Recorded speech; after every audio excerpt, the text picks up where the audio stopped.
Hello everybody. अब बात करते हैं अंग्रेज़ों के विरुद्ध भारतीय आंदोलनों की। इसमें 1763 से 1885 तक के आंदोलन के बारे में हम बात करेंगे। सबसे पहले सन्यासी विद्रोह 1763 में ये शुरू हुआ। अंग्रेज़ों के आर्थिक शोषण से जमींदार, कृषक, शिल्पी आदि को नष्ट किया गया। इसके बाद 1770 में भीषण अकाल पड़ा। फिर हुआ चुआर विद्रोह 1766 से 1772 ईस्वी तक। फिर 1785 से 1816 ईस्वी तक। अकाल, बढ़े हुए करों के कारण मैदानपुर के लोगों ने हथियार उठा लिए। इसके बाद हो विद्रोह हुआ 1820 से 22 और 1831 से 1837 ईस्वी तक। छोटे नागपुर में तथा मुंडा लोगों ने कंपनी के अत्याचारों से परेशान होकर विद्रोह कर दिया। फिर कोल विद्रोह हुआ 1820 से 1836 ईस्वी तक। ये विद्रोह इसलिए हुआ था, इसमें कोलों और मुंडा लोगों की ज़मीनें अंग्रेज़ों ने छीन ली थी। फिर 1855 में संथाल विद्रोह हुआ। राजमहल के लोगों ने भूमिकर, पुलिस के दमन और साहूकारों की वसूलियों के विरुद्ध विद्रोह कर दिया। फिर 1839 में राजा तीरथ सिंह ने खासी विद्रोह किया अंग्रेज़ों के खिलाफ। फिर पागलपंथी विद्रोह हुआ 1840 से 1850 ईस्वी तक। बंगाल में करमशाह टीपू सुल्तान के द्वारा राजनीतिक और धार्मिक विचारों को लेकर। फिर फरेजी विद्रोह हुआ 1838 से 1857 ईस्वी तक। अंग्रेज़ों ने बंगाल पे बहुत अत्याचार किए थे। इस वजह से वहाँ की जनता और दादू मियाँ ने अंग्रेज़ों को बंगाल से निकालने की योजना बनाई और ये विद्रोह किया। इसके बाद भील विद्रोह हुआ 1812 से 1819 ईस्वी तक। अंग्रेजी शासन से उत्पन्न बेकारी के कारण ये विद्रोह हुआ था। फिर 1819 में कच्छ का विद्रोह हुआ। राजा भारमल को गद्दी से हटा दिया गया और लोगों पर अत्यधिक कर बढ़ा दिए गए। फिर बघेरा विद्रोह हुआ जब बड़ौदा के शासक ने अंग्रेज़ों के साथ मिलकर अपने राज्य से अधिक कर लिए। इसके बाद सूरत का नमक आंदोलन 1844 में हुआ। नमक की अत्यधिक कीमत बढ़ जाने के कारण यह विद्रोह हुआ। फिर रमोसी विद्रोह हुआ। अंग्रेज़ों से तंग आकर इन्होंने विद्रोह कर दिया। तो सावंतवाड़ी विद्रोह 1844 में बेकारी के कारण गार्डकारियों ने विद्रोह कर दिया। फिर दीवान वेला थम्पी विद्रोह, यह अंग्रेज़ों की सहायक संधि को लेकर यह विद्रोह हुआ था। फिर वहाबी आंदोलन हुआ। सैयद अहमद राय बरेलवी इस्लाम को पुनः स्थापित करना चाहते थे पटना में। फिर 1859-60 में नील विद्रोह, नील की खेती करने के लिए लोगों को मजबूर किया गया। कृषकों का व्यापक शोषण हुआ। इसके बाद विद्रोह शुरू हो गया।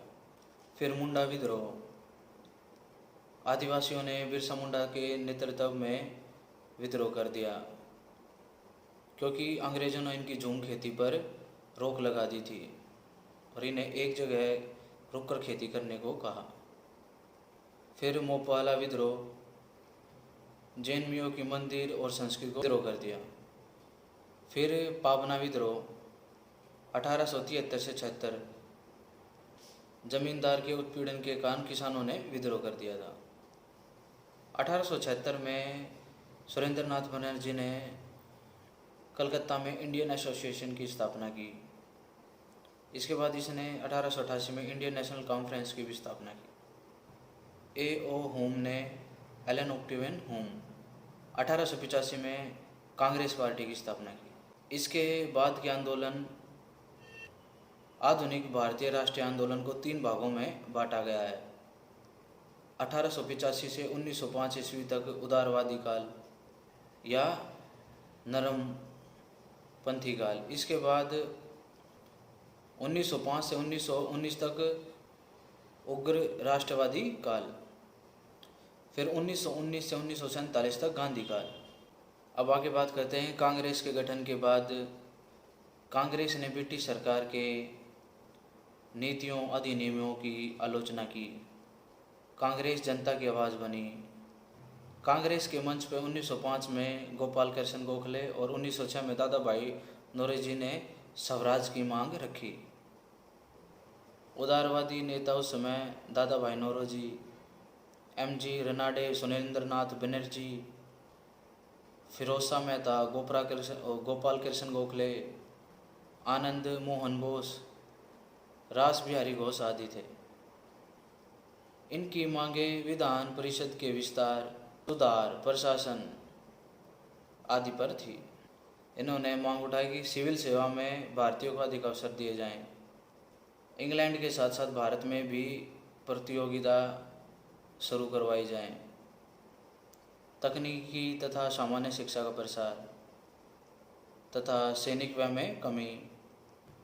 वार्षिक सम्मेलन का आयोजन, भाषण, प्रस्ताव, प्रतिवेदन, विदेशी वस्तुओं का बहिष्कार और स्वदेशी वस्तुओं का इस्तेमाल।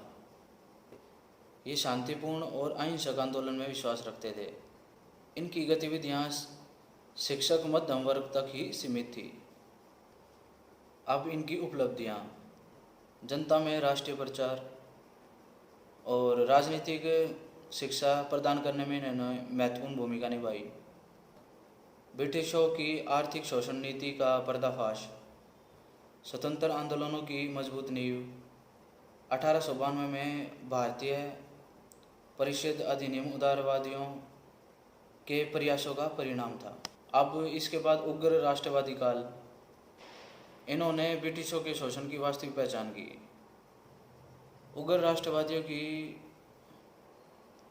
उद्देश्य और कार्य पद्धति थी बढ़ते पश्चिमीकरण से गहरा असंतोष, उदारवादियों की असफलता, भारत की बिगड़ती आर्थिक स्थिति, क्योंकि इस समय भारत में हर जगह भीषण अकाल पड़ रहे थे, लोगों की स्थिति बद से बदतर हो गई थी।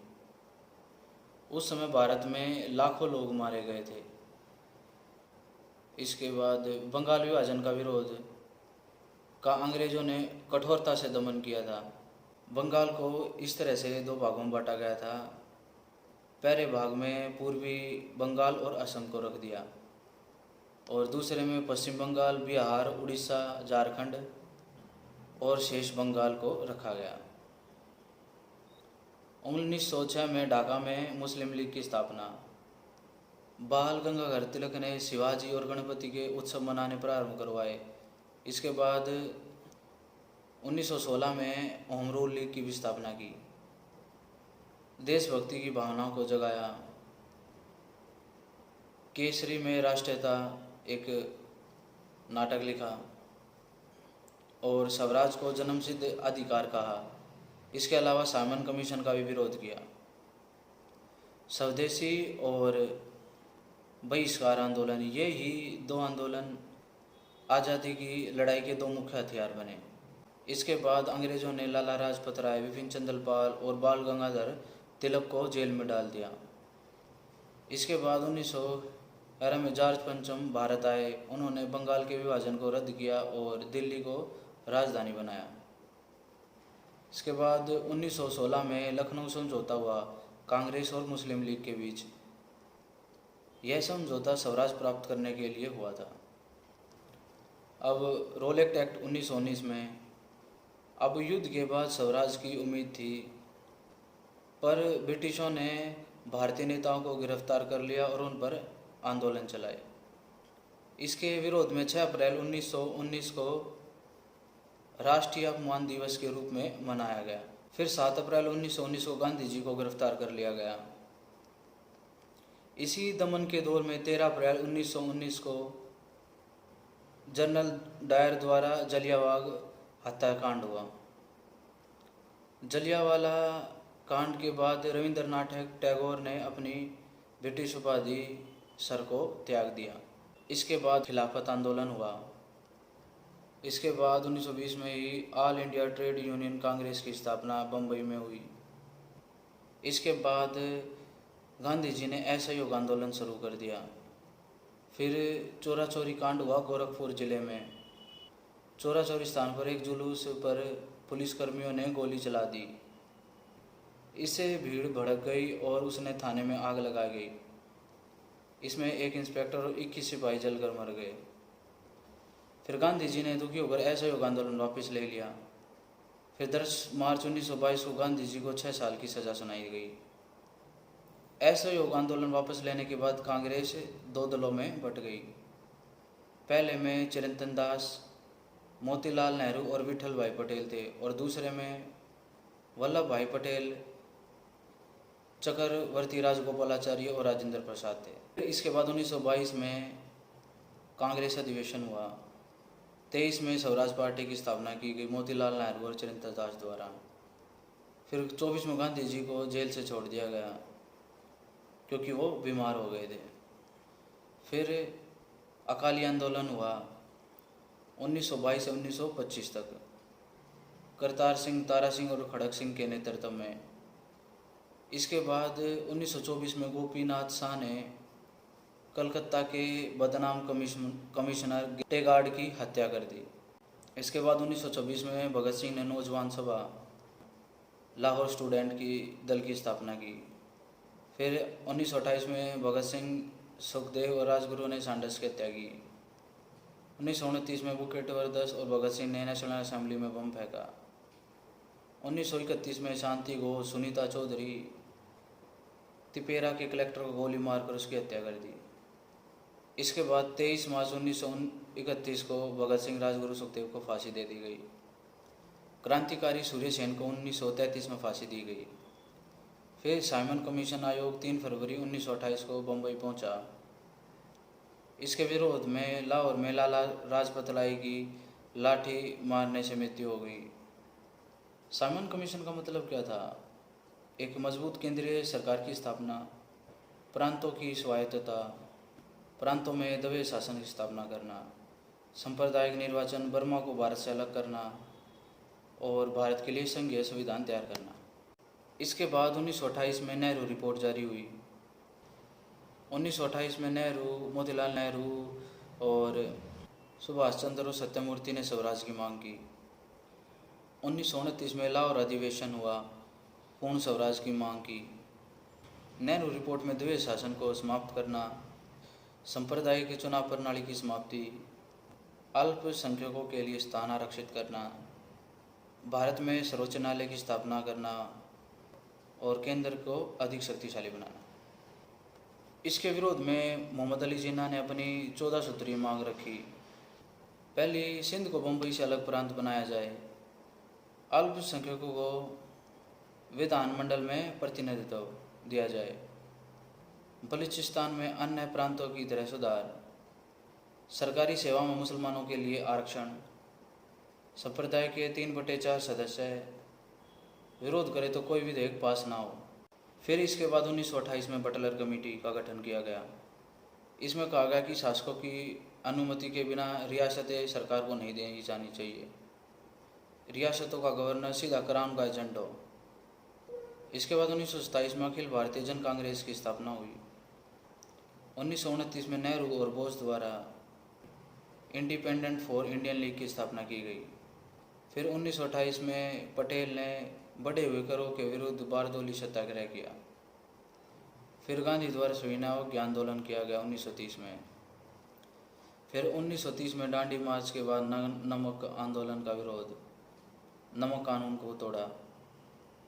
इसके बाद पहला गोलमेज सम्मेलन 1930 में हुआ, परंतु इसने कांग्रेस ने भाग नहीं लिया और इसके अलावा सभी ने इसमें भाग लिया। फिर इसके बाद 1931 में गांधी जी को जेल से रिहा कर दिया गया और दूसरे गोलमेज सम्मेलन में गांधी जी लंदन गए। इससे पहले गांधी इरविन समझौता भी हुआ था।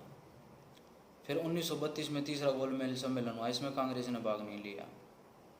इसके बाद अंबेडकर और गांधी में पुनः पैक्ट समझौता हुआ 1934 में। फिर सोशलिस्ट पार्टी की स्थापना। फिर 1929 में सेफ्टी बिल पास, मेरठ षड्यंत्र केस। फिर अक्टूबर 1939 में ब्रिटिशों ने भारत को विश्व युद्ध में, दूसरे विश्व युद्ध में शामिल कर दिया। इसके बाद सभी कांग्रेस नेताओं ने त्यागपत्र दे दिया। इस पर मुस्लिम लीग ने मुक्ति दिवस मनाया। फिर 1940 में अगस्त प्रस्ताव लिथगो द्वारा।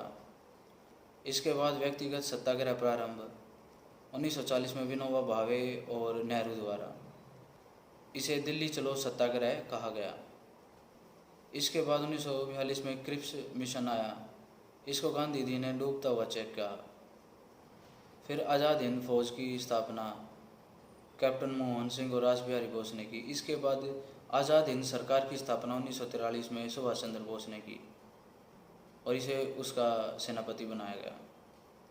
फिर आज़ाद हिंद फौज को पराजित होना पड़ा और 1945 में और फिर सभी अधिकारी को गिरफ्तार कर लिया गया। इस दौरान सुभाष चंद्र बोस भाग गए। जस्टिस पार्टी की स्थापना 1944 में रामास्वामी नायकर ने की। अंबेडकर ने 1924 में दलित वर्ग की स्थापना की। 27 में बहिष्कृत हितकार पत्रिका निकाली। इनसे पहले ज्योतिबा फुले ने भी 1873 में दलितों के सुधार को लेकर आवाज़ उठाई थी। फिर राजगोपालाचार्य फार्मूला 1944 में गांधी के साथ किया गया। यह मुस्लिम लीग और कांग्रेस के समझौते पर था। हिंदू मुस्लिम को मिलाकर आज़ादी की एक साथ मिलाकर आज़ादी की मांग उठाने की बात की गई, परंतु मुस्लिम लीग ने इसका विरोध किया। मुस्लिम लीग ने इस प्रस्ताव को ठुकरा दिया। इसके बाद गांधी और जिन्ना वार्ता हुई। फिर कांग्रेस के साथ मिलकर मुस्लिम लीग अंतरिम सरकार बनाने को तैयार हो गई। इसके बाद जिन्ना ने पाकिस्तान बनाने की मांग दोहराई और सितंबर 1944 में गांधी जिन्ना वार्ता टूट गई। फिर वेवल योजना और 1943 में और शिमला समझौता हुआ।